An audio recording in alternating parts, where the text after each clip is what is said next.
Ano, gasunis na gani siya.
Tuloy po, tuloy po.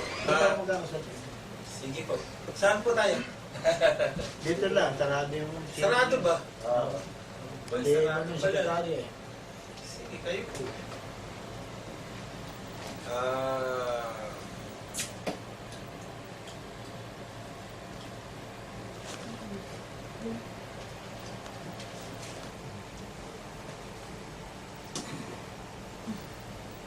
Kompleto na ba kayo? Wala daw natin. Wala na po. Wala na. Kana? Hintayin. Wala na. Wala na po sumagot eh. PJ. Oo, dalawa kasi.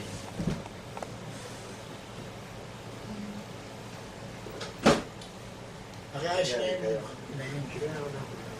Paano? Sa harap to. Kasi arte. Kasi na po pwesto. Dito, dito. Dito kayo, David. Yun nung namin to sa kanila. Kabila, magkabila.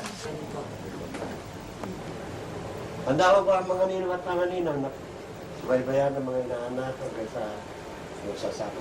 Opo. Ang ikakasal ay sasagot ng ng malakas, gano'n, para narinig yung mga ninong at mga ninong.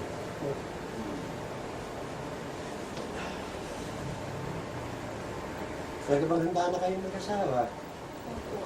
Kaya gusto nyo ng pamilya.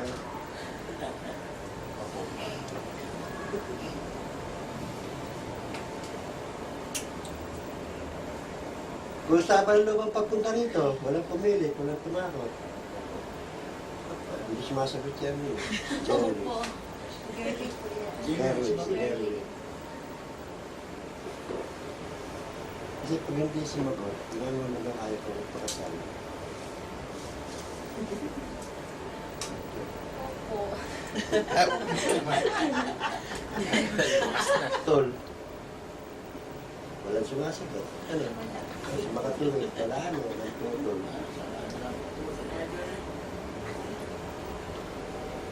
Wala ka bang ano, visa mo lang? Wala. Kahit ano? Sila rin nakala ako. Sugal. Sugal. Yung pag-inom mo, hindi ba naman sagot ka lang? Ano lang, may barkada, nayaya. Kasi bisa may mga lalaki kung uminom sa gat, pag-uwi ng bahay, mas kitaran, usawa, na bisa natutulog, pipisin mo pa para lang saktan. Kung kaya mo, kasi mo. Wala ka babae? Wala. Wala na sa ngayon. Dati mo.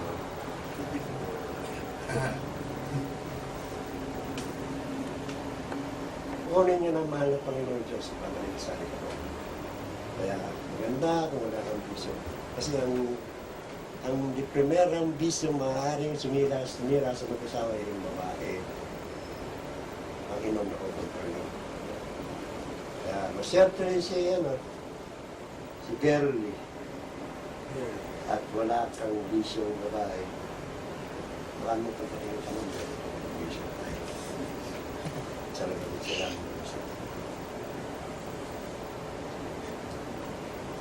Nalalagay ng Panginoon Diyos sa pareso, nilagay niya raw si Adan. Inugod sa kadyang ni Adan si Eva. At sila ay namuhay ng alisunod sa kalaban ng Panginoon Diyos. Mula sa oras na ito, sa araw na ito, hindi pa nagsasama. Kaya mula sa oras na ito, sa araw na ito, gagampanan niyo ang bilang mag-asawa pag kayo kasal na. Tingnan niyo ang kasama. Napagbayan kayo naman ng Panginoon Diyos ang mga kasama. Sana tayo dyan. Sana tayo dyan. Will grab. Layla. Yan. Tama. Buti alam mo. Kung di mo alam, hindi ko tutuloy ka sa hindi, biro lang. Ano ang obligasyon ng lalaki sa kanyang pamilya? Ang lalaki ng ulo ng tahanan. Nararapat lang niya sa kanyang mamahalin at ibigin. Kaya mula sa oras na ito, sa araw na ito, wala kang ibigin kundi si Geraldine. Wala nang iba. Kung anong pagmamahal mo sa iyong sarili, naibigay mo para sa iyong asawa at sa iyong anak. Kung anong pagmamahal ni Jesus sa kanya, pagkasunod. Hindi na ibibigay mo sa kanya. Hindi minamaltrato ang sinasaktan ng asawa, pagkos binibigay ng mataas sa kalangalan at pagbabalag. Ang lalaki magkahanap buhay sa magkahanda ng pagkain, damit at tirahan para sa kanyang pamilya. Si Gerlie ay katulong mo sa pagpapalaki ng iyong naging anak. Sa Maglet. Palagi sa bahay. Anak ko ay masama, hindi pa rin niya magpapatuloy sa iyo. Kung kayo ay nagkagalit ng gabi, kailangan sa umaga magkasunod. Magaling din rin magkakasunod sa umaga.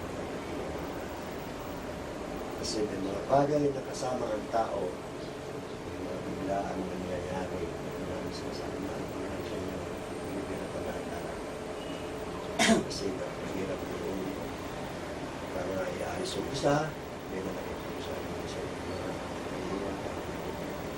Kaya maaari, palaging magkasundo o magkasama. Dalhin mo lang magkasama eh. Huwag laging iwalayan, pagmamahalan.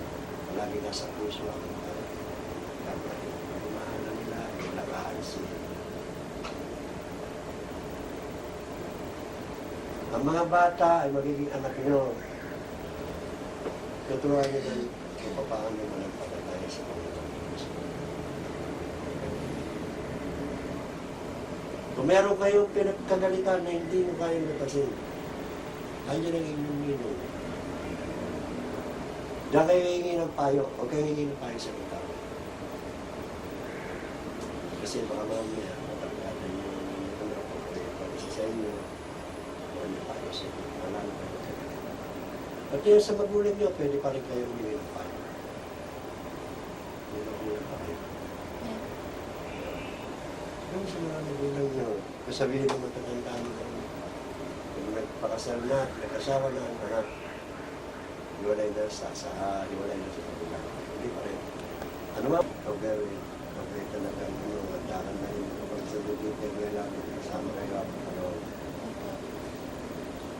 Okay, sumusupa kayo na kayo ay magsasama sa iyo at binama sa kalikutan at kaligayahan. Opo.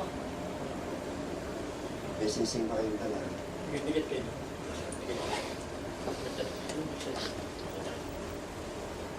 So, niya sinsing na yan, yan ang talagang patuloy na kayo ay kinasal dito sa pagmamalayan. Tuwakan mo yung susunod mo kayo nila na sa kanan